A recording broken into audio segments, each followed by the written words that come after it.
Harimau Melaya bakal lawan satu pasukan daripada benua Afrika, iaitu Cape Verde. Dalam video ni, Paulie akan share tentang lokasi Cape Verde, review jersey diorang dan dedahkan player top diorang. So, jom layan video ni sampai habis. Suka konten jersey dan bola sepak yang Paulie buat ni? Follow dulu Paulie Traffic. So, Cape Verde ni negara diorang pulau kecil je kat sebelah barat benua Afrika, tengah lautan Atlantik.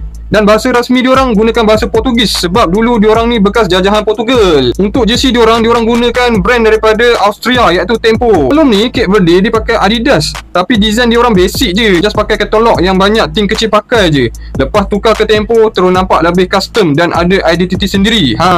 Cik tengok jersey diorang ni, kat depan tu ada peta negara diorang tau. Bukan macam Malaysia ni pakai je brand international, tapi design kosong je. Untuk jersey Cape Verde dekat bahagian belakang tu ada logo jerung tim. Cakap pasal logo tim ni, korang tengok logo tim diorang ni memang lawa. Ni logo tim baru diorang, memang ganas sesuai dengan nama panggilan diorang, iaitu Toba Roes Azruis. Azrul. Harga untuk jersey Cape Verde ni yang original player issue, Paulie check dekat website Tempo Sport ni, harga dia 237.